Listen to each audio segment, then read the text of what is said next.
Hello, everybody. So, just a kind of random video, really. I was listening to a podcast a couple of days ago. Actualize.org. I've prattled on about it in the past. I cannot recommend it enough. Please, if you got any spare time, I like listening to podcasts when I'm exercising mainly. I probably should listen to the Rocky 4 soundtrack, but I like my podcast. The reason, actually, it's just occurred to me, Rocky 4 is one of Lorne's favourite movies. How weird. I just find the soundtrack brilliantly motivating for doing a bit of weight training, but I listen to it I listen to podcasts when I'm running. Anyway, the podcast in question, what was it specifically about now? It was about perspective. Oh no! I'll tell you what it was. It was Spiral Dynamics Stage Red, and it was basically they said that Stage Red people are the least developed. Trump was actually in there, but we don't need to go into that.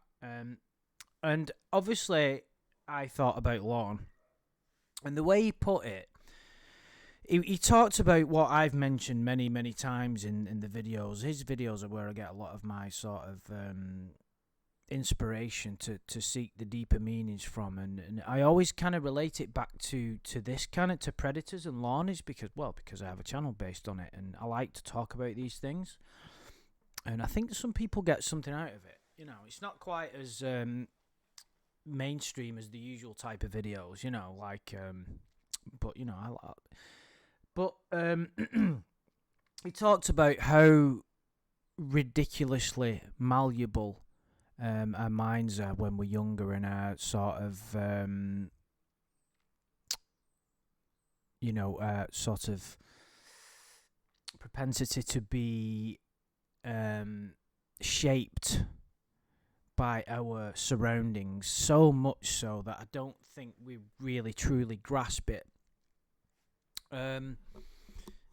It's something that I really think about, what is free will? It's probably one of the biggest questions you could ever ask, really.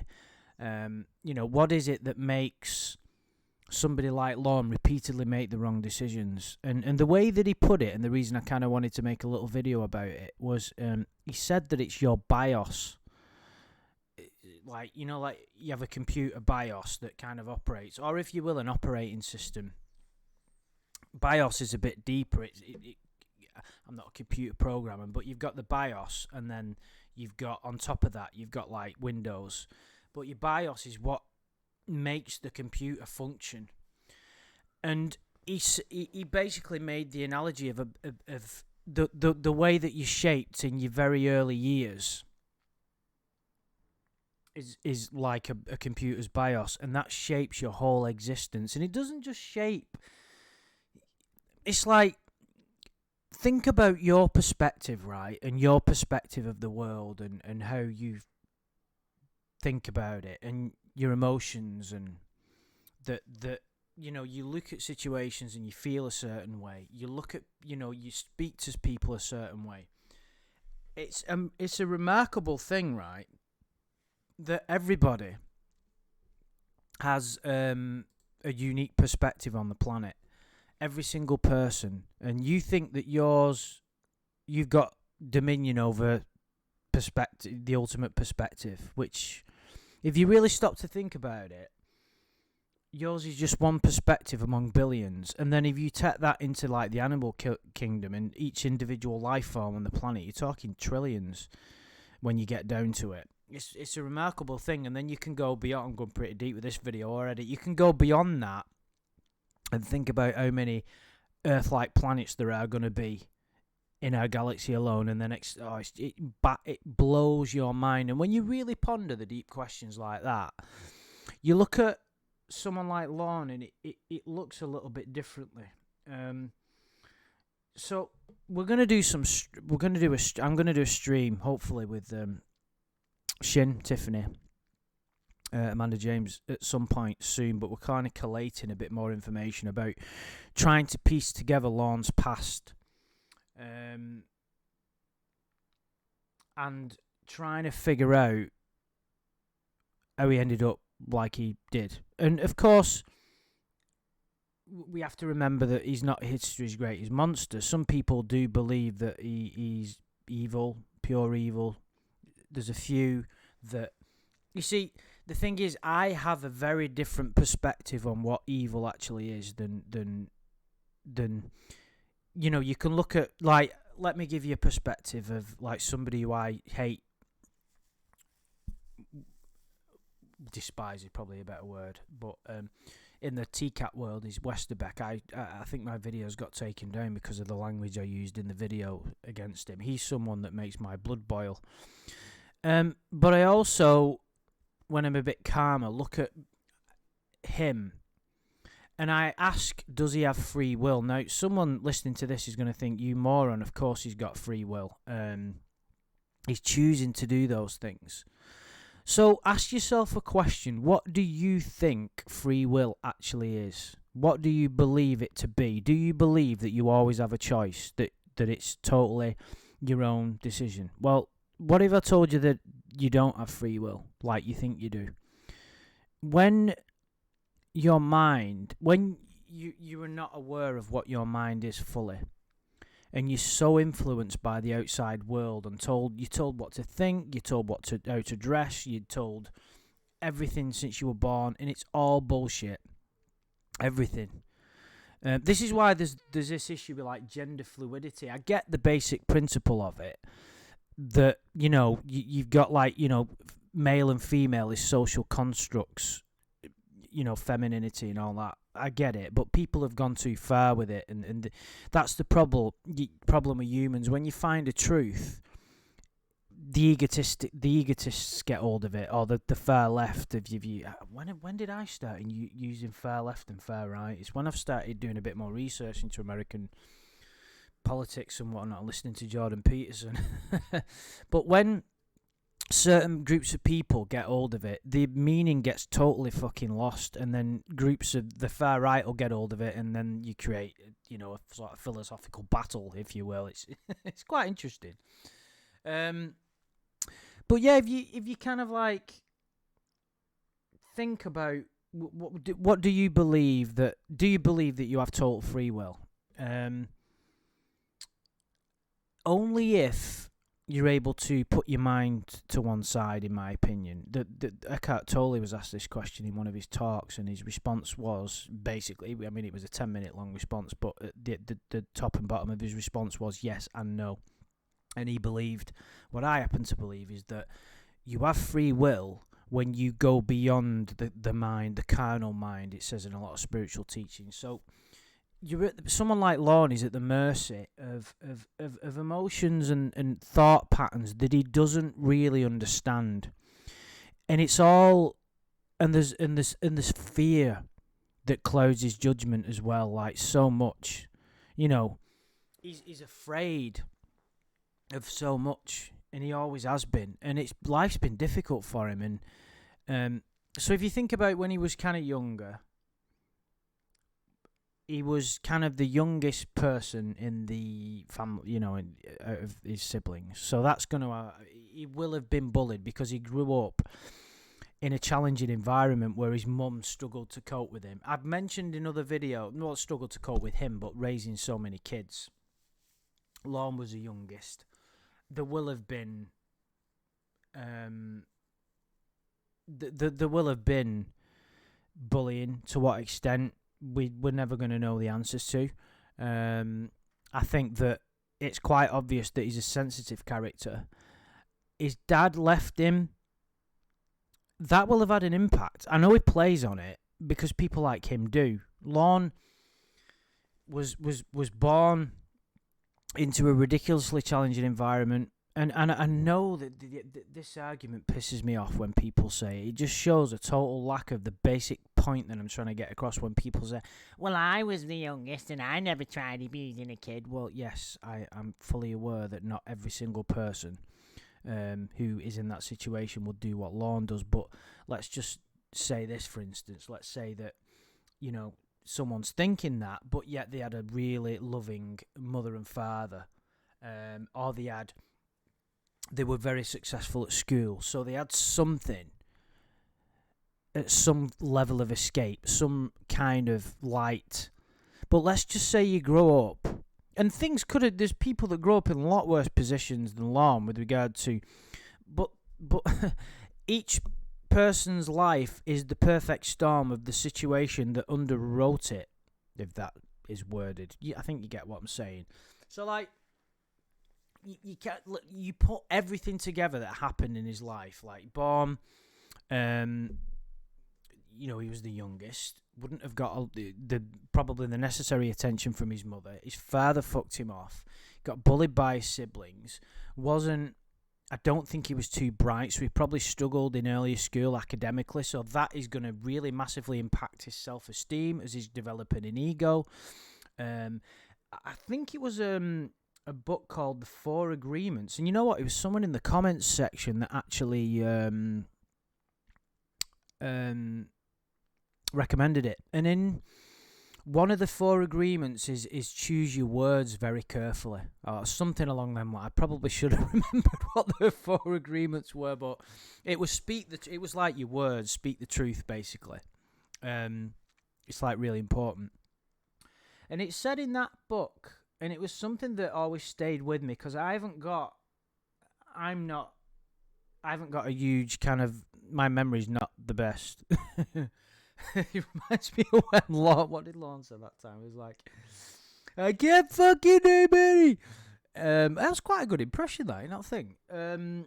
Anyway, in that book it says that when you're a kid and you're growing up, you're so at the mercy of everything around you to shape your psyche that one word at one point in your life could ruin you, fuck you over and ruin you forever. And it's true, It's like, this is why I think things are like, I haven't quite figured this part out yet, but, destiny. It's almost like destiny. Certain things happen to certain people. It's like, for instance, you hear stories of celebrity, like massive, really successful people, and one incident happened when they were younger to shape their entire life. It's like, it's not one incident, but look at Michael Jackson, right? He got teased by his brothers and whatnot, and then that spiraled into him having lots and lots of plastic surgery and ended up fucking, I'm a big MJ fan musically, but I mean, he looked terrible, didn't he? And his brothers used to call him Big Nose, didn't they? So he had like fuck knows how many operations on that nose, to the point where it was just horrendous, wasn't it? Well, that's just, that's a series of events that led him. But like with regard to him, Jackson was like terrified of his father massively because he used to beat him. But it instilled a massive determination and work ethic in him. If his father hadn't have done that, I don't think Thriller had ever been made in the way it was. It's a bizarre paradox of that kind of behaviour is never acceptable, but yet it kind of made this a masterful artist. It's crazy. I mean, the talent is always there. You're born with it, but yet talent on its own is ultimately nothing unless you've got the work ethic behind it and the determination. But let's look at Lorne. Was born with what could only be, we've got evidence to suggest he's not too bright academically. Doesn't look kind of appallingly bad, I wouldn't have thought, but he's not, he wouldn't have been the best looking kid in his class and got a lot of attention off girls, one wouldn't have thought. So if you imagine that situation, and there is also kind of he's the impact of his father leaving, but I think this, I might be reading too much into it here, but I like to look at these kind of situations. The Bunky incident where Bunky nicked his toy, I kind of find it interesting that he remembers that. we've got our theories about it. He uses it as an excuse, and he will do. You know, he's going to use. Of course, people like him always use crazy excuses to justify the behaviour. It's just the nature of the carnal mind. You know, not taking responsibility. It's what, you know, the mind can't face up to reality. You know, it's the mind is a fantastic servant, but a terrible master, and it's the purpose of us to not overcome the mind, that's the wrong way of putting it, but to not let it, you know, ruin us. You know, people go insane. Insanity is quite simply when the monkey mind has gone fucking completely nuts, and the human being underneath has been overshadowed so much. It's nothing more than that. So there's a lot of factors at play, right? And, you know, it's not extreme in that he turned into a psychotic killer. We're talking about someone who is a sexual predator, of which there are millions on this planet. Millions. Because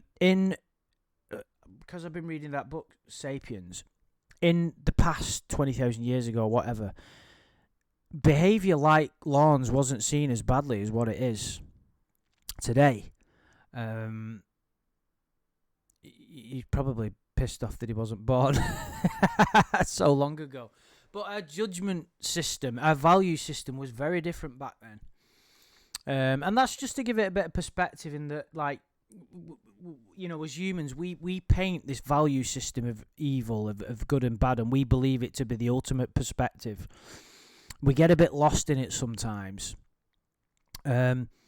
People are doing the best that they can up until that moment, although it may not seem it. When you start really understanding what the motivational factors are behind people, you realise the forces at play aren't what you thought they were. So, for instance, a lot of these people who are these sexual predators, they're acting upon instinctual forces of survival, of procreation, without the empathy. And there's certain people that seem to be born that are a higher development level, and they just seem to be really sweet, genuine beings. But not everybody's born like that. Some people develop it as they get older through deep suffering. When you suffer deeply and you overcome it, you become naturally a more right, shall I take my tongue out and put it back in? And naturally a more empathetic, there we go, person. Because you know how it feels to be suffering deeply, and how, you know, it's like when you see someone that you don't like there's just an example. I caught myself today at work. There's this woman who works in our office, and she's a miserable bitch, and I caught myself judging her. I thought, well, hang on a minute, I don't know her very well, but she never smiles, and she almost looks as if she's kind of like mocking me when she sees me, but I've noticed her doing it to everybody else. And the way that she kind of turns her face up and she never smiles, and it seems like she's got no personality, but you've got no idea what's going on in her life. You've no idea what hardships are going on, and we have a natural propensity to sort of judge those people. And, you know, because I generally keep myself to myself most of the time. I'm quite selective about, there's a lot more open people than me. It's served me reasonably well. But I do I'm quite a chatty, bubbly person generally. So, I talk to a few people, but you don't talk to anybody. And people like that I struggle with. I struggle with people who have poor communication skills. I really struggle. But you have to understand how the different perspectives that everybody has. The sort of life has been infinitely different to everybody else's. It's remarkable, really. It really, and that's getting back to the thing about free will. And the way I like to look at it sometimes is, I think back to the really bad things that I've done in life, judging people. Because when you judge someone, you're kind of killing them, really, in your mind. Have you ever kind of wondered or thought how great it'd be if someone was dead?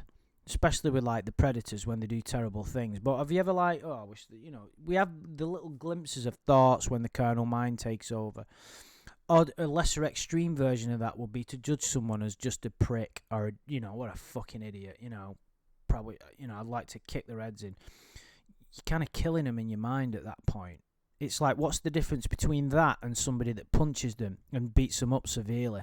Just probably fear of getting caught by the police. You fear that you might get beaten up yourself. The person that does it is no real difference to the person that thinks it, but the person that did it just fucking carried out that action and maybe had no fear. It's both wrong. You can't attack someone, but it happens. As a society and as a species, we've got like much more civilized. as difficult it is to believe in the current climate. So I always think back to when I've done really terrible things and think, well, if I had free will, I chose to do that, but I didn't know any better at the time. It's like there was I was going to tell a story then, but it's a little bit too personal. It's kind of like something that happened when I was younger, and it just kind of shunned somebody in my friends group, and I still feel bad about it to this day, just because I judged that person incorrectly. They're not someone that I would have chosen to hang about with. There isn't, but I just dismissed them. Oh, that person's. Well, I don't want to hang about it. It wasn't, and it might seem minor, right? But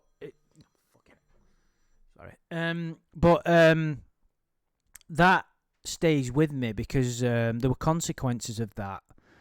And I think, well, was I evil? Was I a bad person? I've now realised through a lot of like suffering and self-inquiry and hardship and kind of living a life just, as we all do, that there will always be a bit of me that regrets actions. That's just one example of shit things I've done in my past. That's just one example. But I think back, and what am I going to do? I'm going to give myself a hard time and judge myself as being evil. I'm going to say I didn't know any better at the time. So I'm not going to judge myself because that's just the way it was. I was a bit of a shit person, you know what I mean? Not in all ways, but if I was a fully conscious, rounded and grounded person, I wouldn't have behaved like that. If I was a really complete and authentic human at that point, I wouldn't have behaved like that. And I'm still at the mercy of similar situations, and I have to constantly watch myself as a kind of. But there's people that don't need to because they've kind of got to that point where they don't need to do. It just comes naturally to them. Shane is a great example. He's kind of. I hope he don't listen to this because he's. But he's like he's just a great guy. He gets on with everybody, and that's the kind of level. That's the kind of where we should be. So I think, and obviously that, you look at Lorne's situation where he tried to, what he tried to do to Kayla. It doesn't matter that she wasn't real because from his perspective, she was real. People will look at the surface of that and judge it as an evil act. And it's totally understandable, and from a certain perspective, if you're gonna say evil is one's own actions without ever considering the effect it would have on another person, then yes, you could look at it from another perspective and say evil is getting gratification from somebody else's suffering. So you've got different levels, haven't you? It's a complicated subject. It's what people have, philosophy has talked about for years. I don't view it as evil because evil to me is a human. You see, I don't actually believe that evil actually exists as a tangible thing. This is where I have a lot of disagreements with people. I believe that it's how can I put it? It's people that are just lost and darkness fills them, but darkness is just the absence of light, and light can always return. Oh, it sounds a bit cheesy, but it's true if you really think about it. Deep down within us, we're all made of the same stuff. We're all made, and this is going to sound cheesy, but there isn't really any other way to put it. We're all made of love when you get down to it. When you do a lot of deep meditation and stuff, and maybe psychedelics, you can see things a bit differently. It's just the path that I've gone down, that's all. And some people will listen to this and think he's talking fucking nonsense. That's fine. I like to go into these deep topics every now and again. But I would let's look at the chat log, right? And he wants sexual gratification from that chat log. He wants to manipulate Kayla to what he wants to be. That has happened in human history for hundreds of thousands of years to people younger than Kayla. There's been atrocities. Doesn't justify his actions and say it's right at all. But if you were going to go back 100,000 years ago when the world was a terrible place and you had to murder to survive, you had to kill to survive, and you had to kill clans of other humans to get the food. You commit genocide in the name of survival. From Lorne's perspective, he was acting upon survival instincts when he was when he was doing the chat log. He couldn't find a female.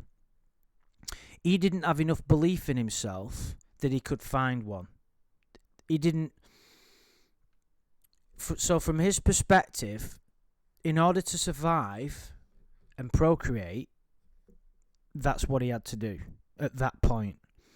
I know what the counter arguments are going to be. That's bullshit. It's all about perspective, really.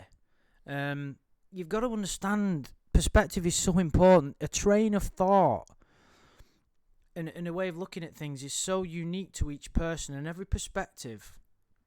You cannot write something off as being totally wrong, and everything is perspective. Listen to the actualize.org podcasts about perspective and reality. Very, very interesting. I'm not just saying you can't disagree with me, because that'd be ridiculous. I like to be challenged in the way I approach things, which is why I've had people on all the time that think differently to me. It's interesting to have those kinds of discussions, but this is one of the reasons why Lorne can't accept responsibility, because he doesn't really get what he was doing. Have you noticed that whenever someone takes him through what he's done, he doesn't fully grasp the implications for a young person to go through that, because he's not capable of. That's why I can't. It's like some would say he chooses not to. He chooses not to, but he also Lorne doesn't have an ability to empathise. He never will. It's his kind of stage of development. He'd have to. That's not true that he could never. He'd have to go through a radical change. He would have to go through a spiritual transformation. But he's resisting. He's resisting because it'd be a massive shock. It'd be a lot of pain and suffering, basically. And he resists with his last breath, and he's continuing to do so even after everything he's been through. And I think that's why I find it remarkable. It's like, why wouldn't you after everything? He's stuck, and it all stems, in my opinion, from his feeling of worthlessness. It's a combination of things. Growing up in that situation, his father leaving, struggling at school, getting bullied, nothing specifically to hang on to, didn't feel good about himself, couldn't get any women, and it had this feeling inside him where he felt totally worthless. And then and everything he tried didn't work out. He couldn't form proper relationships with people. It's just the fate that was bestowed upon him. I always try and look at it. I mean, you see the picture on your screen of young Lorne there. I can see suffering in that face. And we all go through that at that age. Like, growing up, he looks about 17, 18 at that point. It's tough. You're still figuring out. You're learning to you're growing into an adult and you're trying to figure stuff out. Some people kind of enjoy that period. It's going to be difficult for everybody, but on the whole, it is generally it's supposed to be a joyous time. But for Lorne, it wasn't. He was deeply troubled. It still is. And he carries that around with him, and he masks it with alcohol. And that's basically what his drinking is. He's trying to get rid of those. He doesn't, and there's millions of people that won't face up to the real hard truths, and they'll just drink. It's one of the reasons why I don't drink anymore, is because luckily I don't have as many demons as Lorne to deal with. Certainly not to that extent, but I've still got them. And I know that if I go drinking like I used to, I'm never going to heal. I'm never going to become the person I was meant to be. So I'm very disciplined, very strict discipline that I live. I still have fun, still travel, but on the whole, I'm very strict. I don't eat junk food, don't drink, no alcohol. I exercise every single day. I work reasonably hard. I don't watch junk TV. I don't watch any TV anymore. And that's just... Lorne doesn't have that discipline. I've had advantages that he's not. He grew up in a better part of the world than I did, and there's no doubt about that. And there's more opportunities in America. I mean, I was blown away when I visited. But yeah, I suppose the point I'm getting at is really ponder and think, because we have a bias when it comes to these people of dehumanizing them. It's very easy to do, and the people like Lorne, it's the easiest group of people to just dismiss as being a monster. But we're all part of the same organism. We're all humans. We're all one. We really are. We can't just say the universe made a mistake with these people, because the universe doesn't make mistakes. Everything is a lesson. Everything. There's no coincidences. There's no accidents in the even I wouldn't say that to someone that has been through really tough times. There's terrible things going on in the world, and I don't. We can't. No one can have the answer to exactly why. It's like we just can't. But I always and it's very easy for me to stand on a pedestal, like I've said, and try and. Now, I'm not giving Lorne a break. I'm not enabling. I'm not trying to dismiss what he's done. I'm trying to understand. True understanding transmutes evil. You know what I mean? Everybody behaves according to their values at that time, or they are overcome with anger. It's like, have you ever seen, if you've been involved in road rage, when you've probably been there yourself, and you just lose it, and you just go crazy. Who is it that's behaving then? It's not you, is it? It's the anger. The anger has overtaken you, and you are not responsible anymore for your actions. Well, you are, but you lose it. And why do you think you say you lose it? Because you're not in control anymore. So where is your free will gone at that point? There is no free will anymore. The anger has taken you over. It's not going to stand up in court. Because if it did, we'd all be fucked. But it's true. And that's the same. Think about what was going on in Lorne's brain when he moved to Nashville. He's frustrated, he's angry, he feels like a loser, he lost his business, he's scammed an old couple. I don't think he's going to feel shame and guilt. I don't think he's capable of that. There will be... I know he rang Betty up crying, but I think that was just to feel to portray being pathetic, to get off with it. I don't think he's capable of feeling those type of things. It's just the way he is. It's interesting. It is interesting. Anyway, I think we'll cut it there, shall we? I hope that you've enjoyed me rambling on about these deep topics that I like to. Because, yeah, it's just my thing, innit? But I do appreciate you listening. I really, really do. If you could like the video, I don't usually ask for this, but it would help the channel a little bit. I like as many people as possible to listen to this stuff, It's a nice little hobby. So yeah, like the video if indeed you've liked it. If you haven't, please tell me why. Yeah, anyway, we'll be back soon. We've got loads of ideas for streams coming up soon. Yeah, it'll be good. Yeah, we've got myself and Shin, Tiff and Manda have got some ideas for some streams. I think they're going quite well. People enjoy them. It's a bit of fun. So yeah, take it easy. I'll speak to you soon.